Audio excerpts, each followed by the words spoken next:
Setuju gak kalau Piala Dunia tahun ini di Qatar nggak semeriah Piala Dunia tahun-tahun sebelumnya? Kok bisa ya? Penunjukan Qatar sebagai tuan rumah oleh FIFA saja sudah menimbulkan banyak kontroversi. Dan banyak negara anggota FIFA ini yang akhirnya kecewa. Bahkan dalam hitungan beberapa hari menjelang pembukaan, polemik masih saja terjadi di Qatar. Apa aja ya kira-kira? Simak hingga akhir videonya.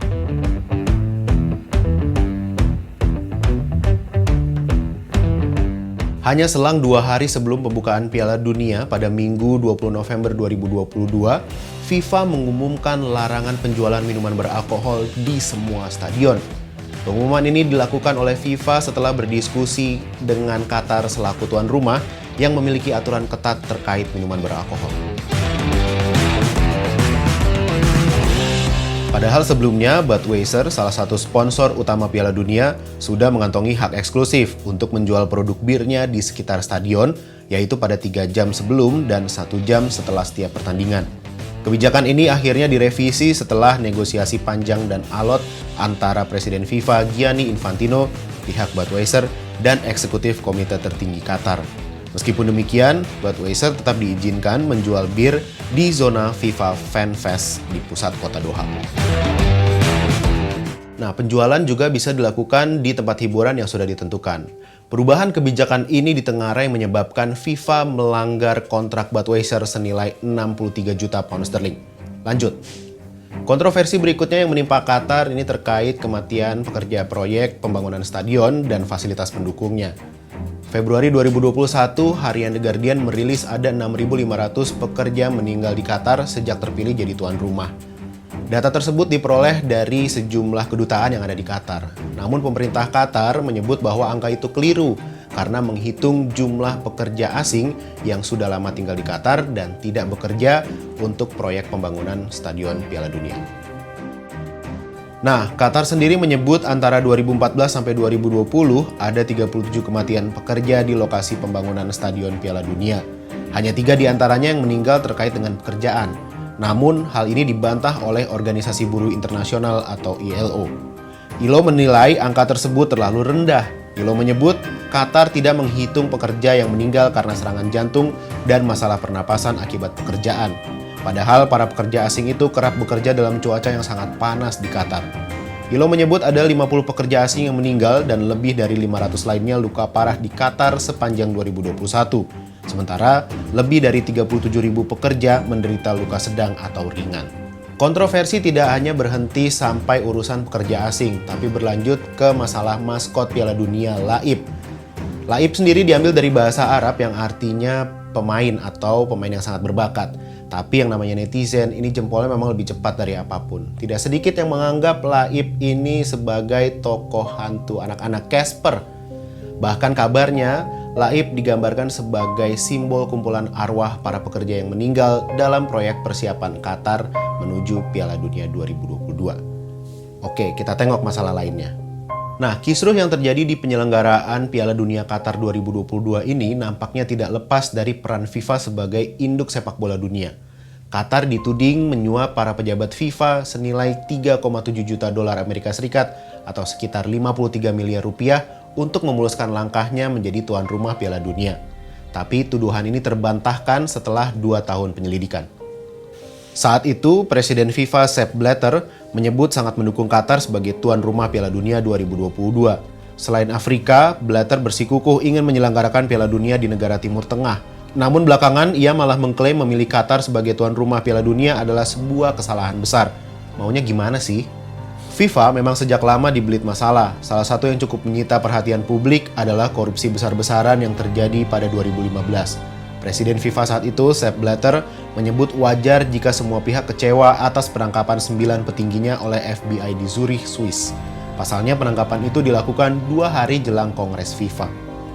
Blatter berpendapat kasus ini pasti akan sangat mempengaruhi pandangan publik atas lembaga sepak bola terbesar di dunia ini. Skandal ini pun dinilai telah mencoreng nama baik FIFA sebagai rujukan Badan Sepak Bola Internasional.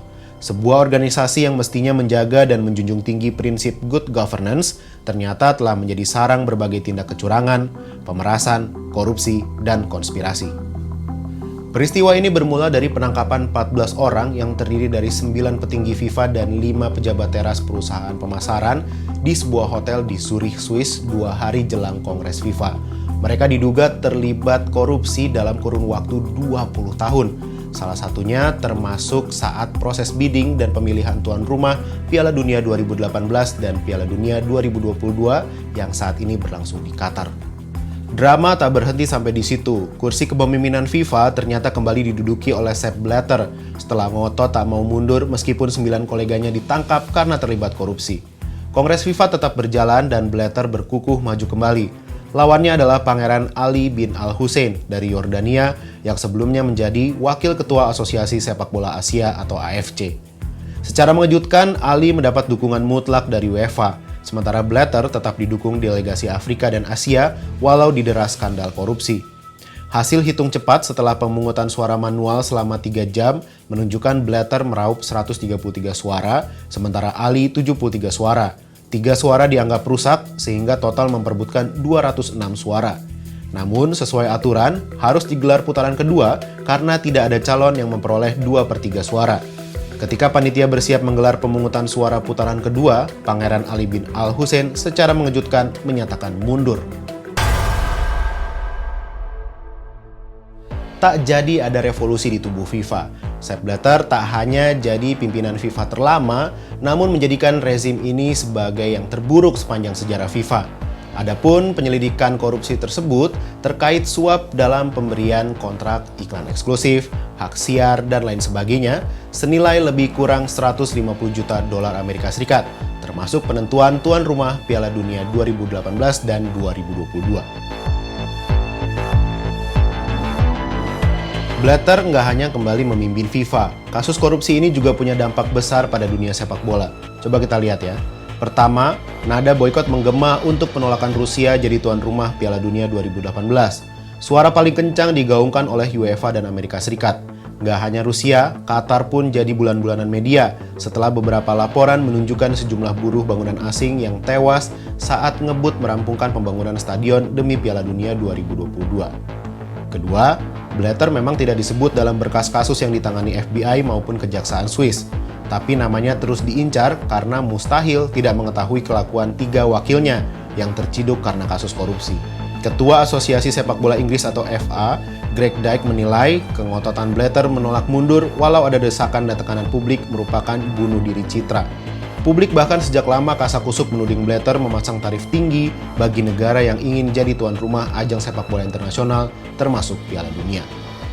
Berikutnya, seperti biasa, sepak bola lagi-lagi diwarnai oleh bumbu-bumbu politik dunia.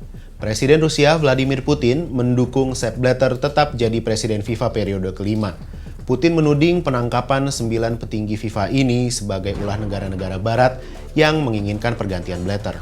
Putin juga secara tak langsung menilai ada agenda lain di balik penyidikan kasus suap tersebut, yaitu menggagalkan penyelenggaraan Piala Dunia 2018 di Rusia. Ya, melebar kemana-mana kan jadinya. Selanjutnya, perusahaan multinasional yang selama ini bekerja sama dengan FIFA mengingatkan agar FIFA membenahi diri setelah kasus korupsi benar-benar terbongkar. Jika reputasi FIFA gagal diperbaiki, mereka memilih mundur dari kerjasama yang selama ini dibangun.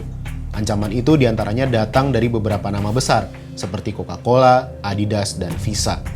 Bisa dibayangkan ya, apa jadinya FIFA tanpa brand-brand besar seperti itu. Nah, itu tadi soal skandal besar yang terjadi di tubuh FIFA. Sekarang coba kita tengok ya, bagaimana yang terjadi di dalam negeri sendiri, apalagi kalau bukan PSSI. Langsung saja perhatian kita arahkan ke skandal terbesar yang terjadi di tubuh PSSI. Ya, era kepemimpinan ketua umum paling bermasalah dalam sejarah sepak bola Indonesia, Nurdin Halid. Nurdin Halid bisa dibilang 11-12 dengan Sepp Blatter di FIFA. Publik mendesaknya untuk mundur dari kursi kepemimpinan PSSI, tapi Nurdin malah ngotot bertahan. Padahal berbagai masalah pidana sedang membelit dirinya. Juni 2005, Nurdin Halid kembali duduk di kursi pesakitan Pengadilan Negeri Jakarta Utara setelah sebelumnya duduk di kursi terdakwa dalam kasus gula impor dan korupsi minyak goreng di Koperasi Distribusi Indonesia. Nurdin kembali mendengarkan dakwaan kasus kepabeanan impor beras asal Vietnam. Hal ini yang menjadikan otoritas tertinggi sepak bola Indonesia itu harus diatur oleh pesakitan yang mendekam di balik jeruji besi. Nah, ini uniknya di era kepemimpinan Nurdin Halid. Statuta PSSI bisa berubah dari harus tidak pernah terlibat dalam kasus kriminal menjadi harus tidak sedang dinyatakan bersalah atas suatu tindakan kriminal. Nurdin Halid pun lengser dari jabatannya pada Kongres Luar Biasa PSSI di 2011. Namun gimmick-gimmick semacam ini tidak berhenti sampai di sini. Giliran Johar Arifin maju sebagai ketua umum. Ada keinginan untuk merombak liga pada saat itu, namun sebagian besar klub yang berlaga menolak perubahan ini. Saat itu PSSI pecah kongsi. Ada PSSI, ada juga yang membentuk Komite Penyelamat Sepak Bola Indonesia dengan mengusung Lanyala Mataliti sebagai pemimpinnya. Perpecahan ini berimbas pada hal lain, salah satunya dualisme liga yang terjadi di Indonesia. Dari dualisme ini juga berimbas pada terbelahnya beberapa klub peserta liga, salah satunya Persebaya dan Arema. Kondisi ini membuat pemerintah akhirnya turun tangan. Kongres Luar Biasa atau KLB digelar lagi pada 2013 dan menyatukan Johar Arifin dengan Lanyala Mataliti. Pergantian ketua umum periode-periode selanjutnya juga tidak membawa dampak berarti bagi PSSI. Kontroversi selanjutnya lahir dari tangan Edi Rahmayadi, ketua umum PSSI yang terpilih dari Kongres Luar Biasa pada 2016. Jabatan yang seharusnya berakhir pada 2020 harus terhenti di Kongres Luar Biasa pada 2019. Saat itu Edi Rahmayadi mencalonkan dalam pilkada sebagai Gubernur Sumatera Utara. Masih lekat dalam ingatan beberapa kontroversi yang dilakukan Edi Rahmayadi, di antaranya menyebut 2 pemain timnas tidak nasionalis karena bermain di Liga Malaysia. Kemudian menampar supporter di sebuah laga pertandingan hingga menyebut kegagalan timnas ini akibat ulah wartawan. Dia bilang, jika wartawan baik, maka timnas pun juga baik. Terakhir, ada Muhammad Iriawan alias Iwan Bule. Mantan Kadif Propam ini juga sedang berada dalam kondisi terdesak akibat tragedi Kanjuruhan pada 1 Oktober lalu. Publik jelas mendesak Iwan Bule untuk mundur dari kepemimpinan PSSI setelah sebelumnya saling lempar tanggung jawab dengan beberapa pihak terkait, mulai dari Panpel, stasiun televisi penyedia hak siar, hingga PT Liga Indonesia Baru. Desakan untuk lengser makin kuat setelah di tengah duka yang belum surut, Iwan Bule justru terlibat fun football dengan Presiden FIFA saat ini, Gianni Infantino. Benar-benar pasangan serasi, penuh kontroversi, tanpa empati.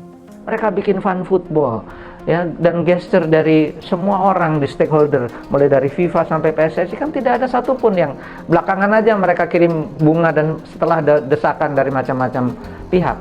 Tapi sebelumnya kan tidak ada kata maaf yang menyatakan saya adalah yang paling bertanggung jawab dalam hal ini.